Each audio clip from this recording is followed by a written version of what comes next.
नमस्ते, मेरा नाम आशित है और आप देख रहे हैं एयर नाउ। आज जो हम चर्चा करने वाले हैं उत्तर प्रदेश की राजनीति के बारे में।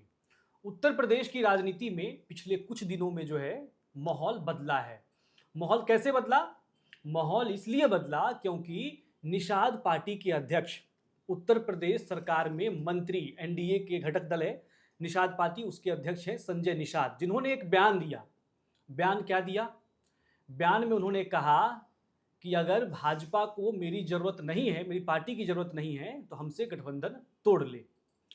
और इससे पहले जब वो पार्टी का स्थापना दिवस मना रहे थे, 10वां स्थापना दिवस, ताल कटोरा स्टेडियम दिल्ली में, तो उन्होंने और भी जो घटक दल हैं, 3 घटक दल, आरएलडी, अनुप्रिया पटेल का अपना दल, और सुभाषपा, ये सभी एक मंच पर जुटे। और इससे क्या संदेश गया एनडीए में, इस पर भी बात करेंगे। लेकिन पहले बात संजय निषाद की कर लेते हैं, उनकी उस बयान की कर लेते हैं जिन बयान की वजह से उत्तर प्रदेश की राजनीति में गर्माहट है। हमारे साथ रोहित जी हैं। रोहित जी भी उत्तर प्रदेश के रहने वाले हैं। उत्तर प्रदेश कहा जाए, पूर्वांचल कहा जाए? पूर्वांचल ज़्यादा ठीक रहेगा। पूर्वांचल, पूर्वांचल कहना भी। लेकिन पूर्वांचल में फिर बिहार भी थोड़ा सा आएगा। अच्छा, वैसे पूर्वांचल वाले बिहारी मानते हैं। ठीक है, बढ़िया। हाँ, तो पूर्वांचल के हैं, गोरखपुर के हैं। और सबसे बड़ी बात यह है कि ये जो प्रेस कॉन्फ्रेंस जो हुआ था, ये गोरखपुर में ही हुआ था। तो ये गोरखपुर कनेक्शन क्या है, इसको भी डिकोड करने की कोशिश करेंगे इस चर्चा में। संजय निषाद के बयान का मतलब आपको क्या लग रहा है? संजय निषाद के बयान का मतलब शायद संजय निषाद को भी नहीं समझ में आया होगा, मुझे ऐसा लगता है, क्योंकि अच्छा। संजय निषाद का ये बयान पूरी तरीके से हवा में है। हम्म। संजय निषाद का जो अस्तित्व माना जाता है उत्तर प्रदेश की राजनीति में, वो पूर्वांचल में ही माना जाता है कि निषादों को एकजुट करने का उन्होंने काम किया। लेकिन आप अगर इनकी राजनीति शुरू से देखें तो मुझे नहीं लगता कि ये राजनीति में, उत्तर प्रदेश की राजनीति में इस योग्य निषाद पार्टी अभी है जो अकेले चुनाव, और जिस स्थिति में भाजपा है अभी, है ना, जितनी मजबूत है भाजपा यूपी में, उस स्थिति में निषाद पार्टी या निषाद पार्टी के अध्यक्ष संजय निषाद ये दावा कर सके कि हम अकेले चुनाव लड़ने को तैयार हैं। तो और उनकी पृष्ठभूमि अगर देख लें आप, तो कई बार वो असफल हो चुके हैं। फिर वो पीस पार्टी के साथ गठबंधन करते हैं। पीस पार्टी एक है पार्टी, और अब एकदम नेपथ्य में है, उसके मुखिया हुआ करते थे डॉक्टर अय्यूब, तो उनके साथ चुनाव लड़ा था। तो खुद संजय निषाद भी लड़े थे उस गठबंधन में चुनाव, हार गए थे। 2017 की ये बात है।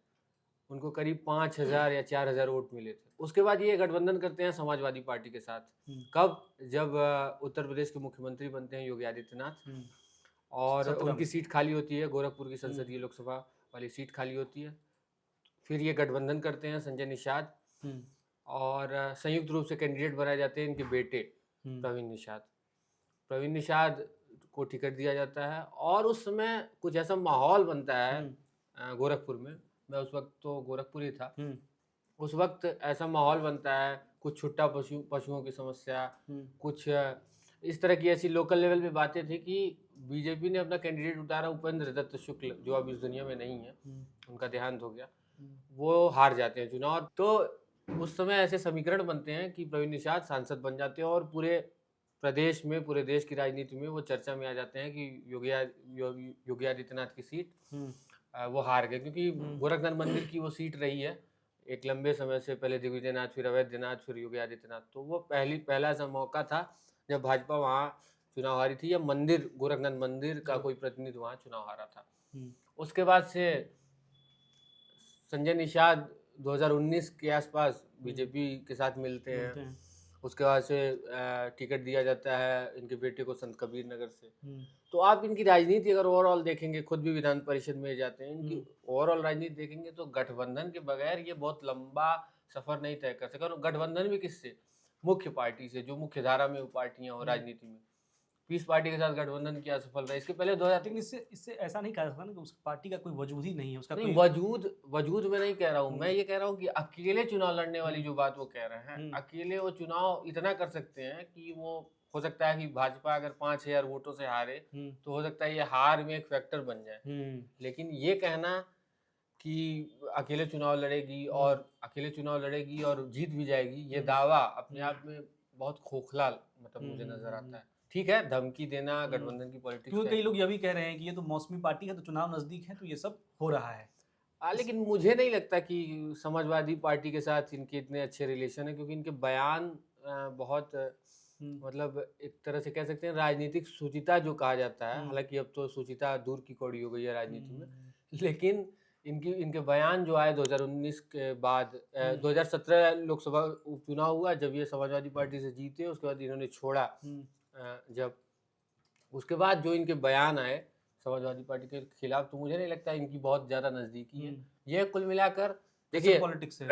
निषाद पार्टी क्यों बनी थी, मतलब निषादों को अनुसूचित अभी तक वो उस चीज की मांग कर रहे हैं। हाँ, मांग कर रहे हैं, धमकी भी दे रहे हैं तो कि विधानसभा घेराव करेंगे। उनको अपनी पॉलिटिक्स जस्टिफाई भी करनी है ना कि वो कर क्या रहा है। दूसरा वो ये भी चाहते हैं कि पूर्वांचल का जो एक टैग लगा है वो मिटाएं, तो वो होगा जब आप कलेक्टिव अपील करेंगे निषादों से या फिर जो भी इस तरह के वर्ग से आते हैं, तो वो कलेक्टिव अपील करने की वो चाहते हैं कि पश्चिमी यूपी में भी फैले हो, लेकिन और इसके लिए वो धमकी का सहारा ले रहे हैं। लेकिन बीजेपी और योगी आदित्यनाथ की लीडरशिप, चाहे वो सांसद भी रहे, तो गोरखपुर में उनके आगे भाजपा में उनके कद का कोई नहीं था।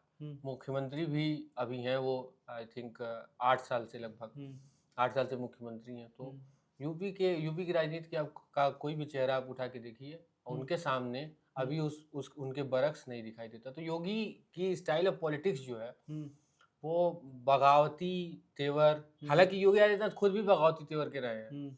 एक बार उन्होंने अटल बिहारी वाजपेयी को एयरपोर्ट पे रिसीव करने से मना कर दिया था, क्योंकि भाजपा से उनकी थोड़ी अनबन चल रही थी, लेकिन वो बगावती पसंद नहीं करते हैं। तो मुझे नहीं लगता योगी आदित्यनाथ के ऊपर इस धमकी का, या भाजपा के ऊपर भी बहुत फर्क पड़ने वाला है। अब ये जिक्र योगी आदित्यनाथ का आपने कर दिया है संजय निषाद के चर्चा पे, तो थोड़ा इस पे भी बात कर ले जी।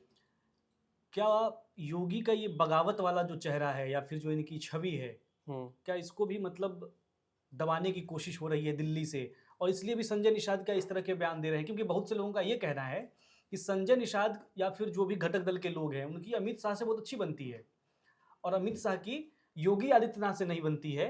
तो संजय निषाद का धमकी बीजेपी को नहीं है, ये योगी आदित्यनाथ सीएम को है।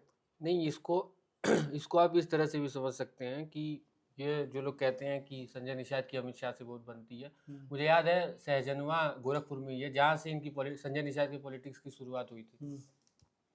वहाँ से बीजेपी ने किसी और को टिकट दिया था, और एक अश्विनी, मुझे पूरा उनका नाम नहीं याद आ रहा, एक अश्विनी जी थे जो टिकट का दावा कर रहे थे, तो उनको टिकट नहीं मिला, वो नाराज बताए जा रहे थे। अमित शाह आते हैं गोरखपुर और उस नाराज कैंडिडेट से मुलाकात करते हैं, उसके बाद से सब नॉर्मल हो जाता है, और बीजेपी के कैंडिडेट शीतल पांडे थे, वो जीतते हैं चुनाव। कहने का मतलब ये है कि अमित शाह के नज़दीकी संबंध केवल अपने विधायकों से है, अपने मंत्रियों से नहीं है। जितने भी उस सीट पे, किसी भी एक विधानसभा सीट पे भाजपा के दावेदार हो सकते हैं, अमित शाह के सबसे निजी संबंध होते हैं, है ना। मेरे कहने का मतलब ये है कि अगर अमित शाह किसी से बंद कमरे में मुलाकात कर दे, तो इसका मतलब ये नहीं है कि उनके बहुत नज़दीकी संबंध हो। इसका मतलब ये भी हो सकता है कि अमित शाह अपने तरीके से बगावतियों को डील करते हैं, मिलकर या फिर उनको सांत्वना देके जिस तरीके से। तो ये जो नज़दीकी संबंध का दावा है, तो इसका मतलब ये है कि जिस नाराज कैंडिडेट को उन्होंने बनाया था उसके भी अमित शाह से नज़दीकी संबंध थे। तो ये जो नज़दीकी संबंध का दावा है, तो ये मुझे थोड़ा सा नहीं, ये इसलिए भी कहा जाता है ना, ये क्यास इसलिए भी लगाए जाते हैं क्योंकि ऐसा लोगों का मानना है कि उत्तर प्रदेश में जब से योगी आदित्यनाथ जो है मुख्यमंत्री बने, तभी से विधायक उनके नाराज रहते हैं। तो विधायक खुद के तो नाराज रहते ही हैं, उसके बाद जो घटक दल के लोग हैं, सुभाष पा हो, प्रिया पटेल हो, आशीष पटेल ने तो एसटीएफ पे ही आरोप लगाए कि ये मुझे मरवाना चाहती है, करेक्टर असैसिनेशन है। देखिए इस पे ना, इसमें आप थोड़ा सा अगर आप पीछे जाके समझे, योगी आदित्यनाथ जब मुख्यमंत्री बने तो सीन में ही नहीं थे, बिल्कुल भी नहीं थे। 2017 में जब केशव प्रसाद मौर्य थे, मनोज सिन्हा राज्यपाल हो गए, वो थे, और भी एक दो नाम थे। योगी आदित्यनाथ का कहीं दूर दूर तक नाम ही नहीं था। खैर, भाजपा सरप्राइज एलिमेंट के लिए जानी जाती है।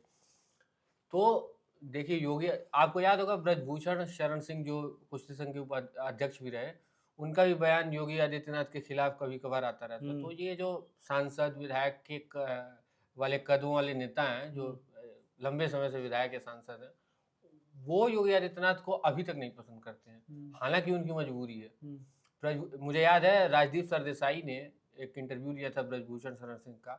उन्होंने उनसे पूछा कि आपके नेता योगी आदित्यनाथ हैं कि नहीं, तो कहते हैं अमित शाह हमारे नेता हैं। वो बार बार पूछते रहे और बार बार योगी आदित्यनाथ का नाम लेने से बचते रहे। तो जो भी नेता बहुत सक्रिय हैं, अगर आपको याद होगा तो ऐसा ही कुछ देखा जा रहा था कि शिवराज सिंह चौहान और नरेंद्र मोदी के बीच, कि दोनों एक लंबे समय से मुख्यमंत्री थे।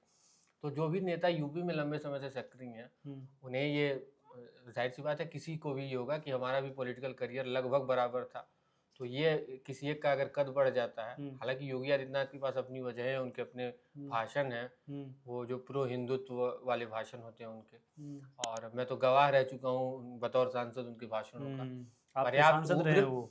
पर्याप्त उग्र और कई मौकों पर असंसदीय भी, लेकिन वो कई वायरल हुए। लेकिन मुख्यमंत्री बनने के बाद उन्होंने उस चीज को बदला और उस तरीके से संभाल लिया। तो ये जो असंतुष्टि है ये इसलिए भी है, और हाँ ये बात सही है कि विधायकों का कद उस तरीके से नहीं है, लेकिन ये शिकायत तो भाजपा की केंद्र विधायकों का कद नहीं है या फिर जाति विशेष के विधायकों का कद नहीं है? नहीं, ऐसा नहीं कहा जा सकता। देखिए योगी आदित्यनाथ के बारे में ठाकुरवाद का आरोप है, करणी सेना जिस तरह से एक्टिव दिखती है, लगता है कि किसी का संरक्षण प्राप्त है। तो ब्रजभूषण शरण सिंह क्यों नाराज है फिर?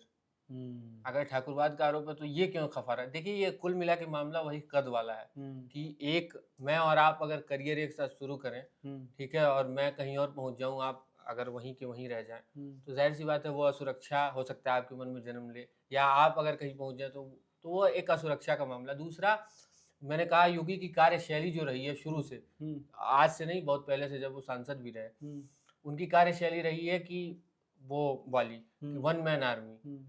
योगी आदित्यनाथ किसी के घर ईंट भी गिरवा सकते हैं, और अगर सांसद का पत्र भी लिखना हो तो योगी आदित्यनाथ ही लिखेंगे। उनकी कार्यशैली रही है कि हम रहें और बाकी सब हमारे आए। तो इसीलिए उन्होंने पहला आदेश दिया था कि विधायकों की बात अधिकारी न सुने, अगर आपको याद हो मुख्यमंत्री। और इसीलिए जो है 200 से ज्यादा विधायक खुद के जो है, तो हाँ, तो विधायक ऑफ द रिकॉर्ड ये खुलकर बोलते हैं। कोरोना के सेकेंड वेव के वक्त मैंने काम किया था, कोरोना के जो सेकेंड वेव आया था, ऑक्सीजन वगैरह की कमी से जूझ रहे थे, उस टाइम विधायक भी परेशान थे, उनके अपने परिजन भी परेशान थे, लेकिन अधिकारी सुन नहीं रहे थे। इसका कारण बहुत साफ था कि ये बोला गया था मंत्रालय द्वारा, या बोला गया है कि जिस तरह से विधायक, मतलब तो एक जमाना था ना कि विधायक सीधे एसएसपी से, डीआईजी से मुलाकात किया करते थे, तो वो जमाना अब लद गए। तो जाहिर सी बात है, मतलब वो विधायकों का एक चलन जिसे भौकाल कहते हैं पूर्वांचल में, तो वो अब एकदम लद गया है। आप देखेंगे फतेह बहादुर सिंह वीर बहादुर सिंह के पुत्र हैं, पूर्व मुख्यमंत्री थे वीर बहादुर सिंह, वो मायावती की सरकार में मंत्री भी रहे, वन मंत्री रहे, उसके बाद से हटे, लेकिन भाजपा से वो मुझे लगता है तीसरी बार के विधायक है, या दूसरी बार के विधायक है, लेकिन आज तक उनको मंत्री नहीं बनाया गया।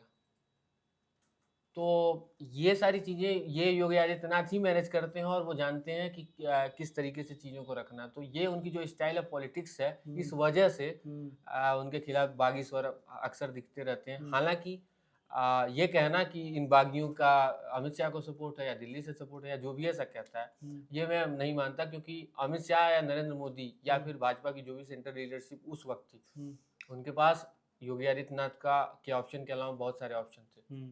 और ऐसा नहीं था कि अमित शाह या योगी आदित्यनाथ ये नहीं जानते, अमित शाह या नरेंद्र मोदी ये नहीं जानते थे कि योगी आदित्यनाथ बागी थे और लेकिन अगर उन्होंने उनको चुना तो जाहिर सी बात है कि पहली प्राथमिकता भी वही थे। तो बागियों का अपना महत्व है, लेकिन ऐसा कुछ नहीं है कि दिल्ली और लखनऊ के बीच में सब कुछ ऐसा नहीं है। हाँ, नहीं। अच्छा, इस पर विस्तार से फिर कभी बात करेंगे। फिलहाल संजय निषाद पे फिर से वापस लौटते हैं जी। ये संजय निषाद पर जो बात करें, जिस तरह की बयानबाजी हो रही है और जिस तरह की धमकियां वो दे रहे हैं, अल्टीमेटम दे रहे हैं, जो न्यूज हेडलाइंस बन रहे हैं उनके बयान के बाद, क्या ये कोशिश इसलिए भी है क्योंकि संजय निषाद पर अब यह आरोप लग रहे हैं कि वो निषादों की राजनीति नहीं कर, परिवारों की राजनीति कर रहे हैं, परिवारवाद वाला। उधर अपने लड़के को भी सेट कर दिए, सांसद बना दिए भाजपा से, एक बेटा विधायक, खुद एमएलसी। तो क्या इसके लिए भी है क्या, या फिर उनकी राजनीति को आप अभी कैसे देखते हैं? अब उनके बारे में जो है सो क्षेत्र में, गांव घर में किस तरह की चर्चाएं होती है निषादों की? संजय निषाद जो है 2008 के लगभग उनकी राजनीति शुरू होती है। 16 में पार्टी बनाई। हाँ, एक दल बनाते हैं, फेल होते हैं, फिर बनाते हैं, फिर फेल होते हैं, इस तरह से उनका चल रहा था। 2015 में गोरखपुर के सहजनवा में एक प्रदर्शन होता है जिसके अगुआ संजय निषाद होते हैं, उसमें पुलिस गोलीबारी करती है। तो अखिलेश यादव मुख्यमंत्री थे और उसमें एक व्यक्ति की मौत हो जाती है, संजय निषाद गिरफ्तार कर लिए जाते हैं। उसके बाद से फिर ये गोरखपुर और पूर्वांचल के आसपास के इलाकों में अपना ग्राफ, सहजनवा संत कबीर नगर के सटे हुए है, गोरखपुर के जस्ट बगल में संत कबीर नगर वो सटे हुए, तो संत कबीर नगर के इलाकों में खलीलाबाद जिसको बोलते हैं, उसके इलाकों में अपना धीरे धीरे ग्राफ बनाना शुरू करते हैं। बात यह है कि उस समय संजय निषाद केवल निषादों के यहाँ घर जाते थे, कैंपेनिंग करते थे। और ऐसा है कि पूर्वांचल के कई इलाकों में ऐसा है कि निषाद जो समूह है, जो वर्ग है, उसका वोट पर्याप्त मात्रा में है और कई बार डिसाइडिंग फैक्टर भी बनता है।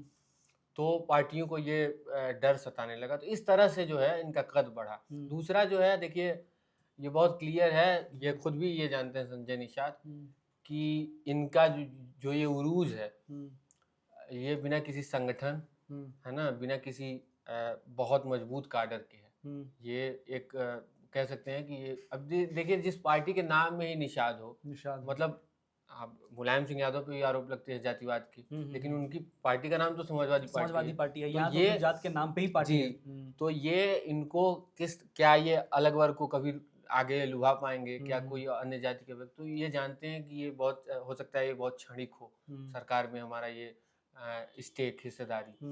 तो जाहिर सी बात है वो होना ही है। आज सबसे पहले तो देखिए हम नौकरी पाते हैं तो अपने परिवार को सेटल करते हैं, तो कुछ राजनेताओं का भी कुछ इसी तरह का रहता है। मुलायम सिंह यादव का देख लीजिए, उनके घर का एक एक सदस्य कोई सहकारी बैंक का अध्यक्ष है, कोई कुछ है ना, तो ये चलता रहा। वो तो योगी आदित्यनाथ का अपने परिवार से नाता टूट गया या नहीं है, वरना हम यहाँ भी देखते, यहाँ देख लीजिए, बिहार में देख लीजिए, तेजस्वी यादव समेत जितने भी 8-9 बेटे बेटी हैं, सब लोग किसी न किसी रोजगार, तमाम पार्टियों में लगते हैं। ये केवल ये आरोप आप केवल संजय निषाद पे नहीं लगा सकते।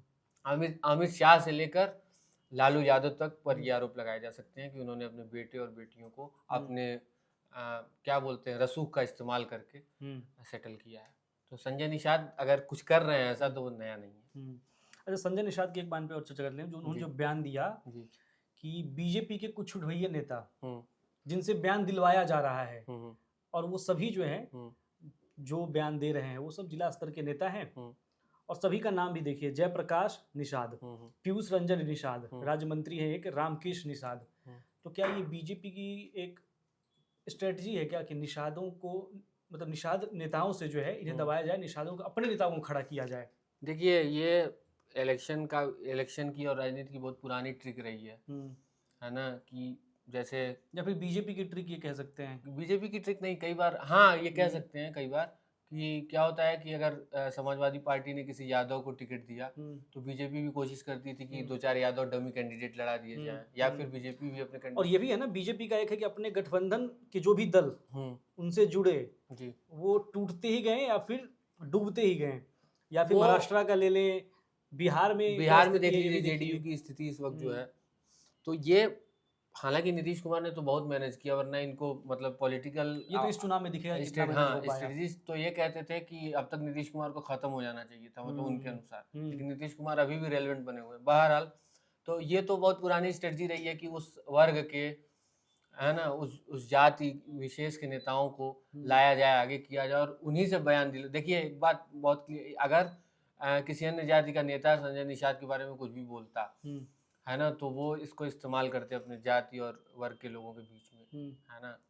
जैसे प्रधानमंत्री को किसी ने गुजरात में कुछ बोला तो उन्होंने बोला कि गुजराती को बोला गया, तो ये अगर जयप्रकाश निषाद उन पर हमला कर रहे हैं तो ये जाहिर सी बात है कि ये आपसी लड़ाई मानकर इसको वो कर लीगलाइज कर दिया, या ये कहा जाएगा कि ठीक है ये आपसी लड़ाई है, उनकी अपनी कुछ शिकायतें। लेकिन अगर कोई अन्य वर्ग का ये बयान देता है तो ये हो जाएगा कि एक निषाद को दबाने की कोशिश हो रही है। तो हो सकता है ये भाजपा की जो लीडरशिप है उसके द्वारा प्रेरित हो, लेकिन ये बहुत आम चलन है कि, और दूसरा ये भी हो सकता है कि इन नेताओं की भी अपनी महत्वाकांक्षा हो कि निषाद तो हम भी हैं, है ना।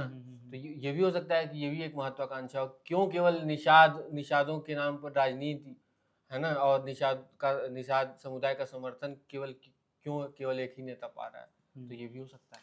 अच्छा, एक चीज मैं जानना चाहता हूँ आपसे, आप उत्तर प्रदेश से हैं और गोरखपुर से और पूर्वांचल से भी है, मतलब सभी सब कुछ है इसमें हम्म, सम्मिलित है, हम्म, तो राजनीति को अच्छे से समझते होंगे। हम्म, 2024 के इलेक्शन के बाद, लोकसभा चुनाव के बाद, हम्म, आपको क्या लग रहा है हम्म। कि उत्तर प्रदेश में बीजेपी संकट में है अभी, ग्राफ घटा नहीं, है? मुझे मुझे ऐसा कभी नहीं लगा हम्म। और ना मुझे अभी लगता है, क्योंकि या दे- बीजेपी की आंतरिक कलह की वजह से हो, या फिर वो जो सीट का घटना देखिए, इससे हुई? आंतरिक मैं बता दूं, जब सेंट्रल लीडरशिप बहुत मजबूत हो तो पार्टी कभी जो है आंतरिक कलह से नहीं जूझती। आंतरिक कलह भी कुछ नहीं है? नहीं, कुछ नहीं है आंतरिक कलह। इसका मैं उदाहरण देता हूँ आपको। देखिए, इंदिरा गांधी जब तक सत्ता में थी, मजबूत थी, तब तक बहुत सारी बगावतें हुई, लेकिन उन बगावतों का इंदिरा गांधी की पॉलिटिक्स पे कोई फर्क नहीं पड़ा। ठीक है, लेकिन इसके बरक्स आप देखेंगे, जब से कांग्रेस, आज की कांग्रेस जब से सत्ता में गई है और ज्योतिरादित्य सिंधिया समेत, जितिन प्रसाद समेत तमाम नेता छोड़ के गए और उसका नुकसान भी उठाना पड़ा। तो अगर पार्टी की सेंट्रल लीडरशिप मजबूत हो और जिसके जो वोट डलवा सके अपने वोटर्स को, तो मुझे नहीं लगता। योगी आदित्यनाथ, देखिए, बाहरी राज्यों में आप अगर निकल के देखेंगे तो योगी आदित्यनाथ एक और बहुत बड़ा चेहरा नजर आते हैं। हैं, उड़ीसा, झारखंड में मैंने पिछले चुनाव में देखा था कि उनके नाम पर लोग वोट कर रहे हैं। क्रेज था, कम से कम वोट पड़ा ना पड़ा हो, लेकिन उनके नाम पे क्रेज था। यही तो आंतरिक कलह हो जा रहा है ना, यहीं से, मतलब कि योगी के नाम पर वोट पड़ना। हाँ, ये जो है सो दिल्ली को चुनौती भी मिल रहा है। ये जो पीआर वाला पीछे का ना एक तंत्र होता है, वो भी चल रहा है। देखिए, इसमें भाजपा को कहाँ बढ़त मिलती है, मैं बता रहा हूँ। देखिए, लोकसभा और विधानसभा चुनाव ना दो अलग अलग पैटर्न पे चलते हैं यूपी में। ठीक है, और दोनों में बीजेपी को एज है। क्यों एज है, मैं बता देता हूँ।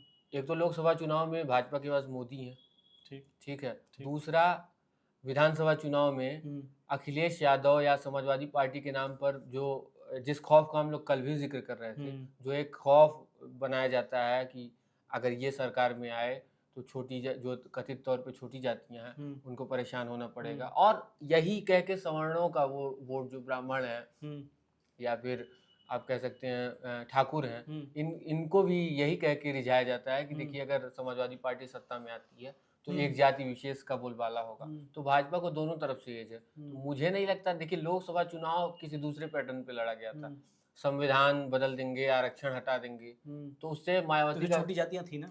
मैं कल बोल रहा था कि जो मायावती के वोट बैंक भाजपा के पास गया था, वो शिफ्ट होकर इधर आ गया, कांग्रेस के पास आ गया। लेकिन विधानसभा चुनाव में अखिलेश यादव, जो बीजेपी के ठीक अपोजिट हैं और सबसे बड़ा कद भी उनका है, क्या, और अब तो उनका कार्यकाल भी लोग भूल चुके हैं। 2012 से 17 10 साल का वक्त, काफी कुछ हो चुका है। तो जो उनका विकास का दावा था वो भी, उस पर भी काफी वक्त हो चुका है। फिर से बात वहीं शुरू होगी मुलायम सिंह यादव से, तो वो धोकर, और फिर योगी की जो छवि बनी हुई है ना, जो काट निकाला है, हाँ, माफिया राज का खत्म करने और वाला। हाँ, वो जो सीधे बोलते हैं ना कि मिट्टी में मिला देंगे और घर गिरा देंगे, तो वो एक कुशल प्रशासक की छवि जो तैयार हुई है, तो खाए पिए अघाए लोगों के लिए, जिनके पेट भरे हुए हैं, है ना, उनके लिए ये जो कथन है इनके कि मिट्टी में मिला देंगे, ये बड़ा अट्रैक्ट करता है, और यूपी की राजनीति में तो खासकर। और दूसरा जो नैरेटिव कि जो कथित छोटी जातियों के लोग हैं, उनको डर दिखा के समाजवादी पार्टी का, तो मुझे नहीं लगता कि लोकसभा चुनाव का कोई भी असर विधानसभा चुनाव पर या फिर योगी के कद पर कुछ भी पड़ने वाला है। देखिए, अयोध्या की सीट हार गए थे, तो ये कद की वजह से नहीं था, ये जातीय समीकरण की वजह से था। वो कहते हैं ना, ताश के पत्ते जब सब एक जगह बैठ जाते हैं तो वो एक जादू हो जाता है।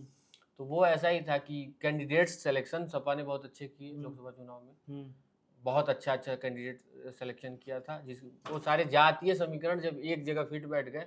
वरना ऐसा नहीं था कि नैरेटिव कभी कमजोर रहा। मुझे लगता है 2024 में ही राम मंदिर का वो उद्घाटन भी हुआ था, और ये भी आरोप लगे कि बहुत जल्दबाजी में किया जा रहा है क्योंकि मंदिर पूरी तरह से तैयार नहीं था। तो जाहिर सी बात है, भाजपा ने नैरेटिव बनाने में कोई कसर नहीं छोड़ी थी, लेकिन जातीय समीकरण इस तरह से बैठे, कांग्रेस का इस तरह से नैरेटिव था कि संविधान, और सामने से भी तो नैरेटिव बिल्ड की गई ना, तो इस वजह से। लेकिन विधानसभा चुनाव में बिल्कुल अलग होता है, क्योंकि वो सीधे सीधे यही कहते हैं कि आपकी पुलिस नहीं सुनेगी अगर इनका विधायक होगा, और केवल एक जाति विशेष का बोलबाला होगा।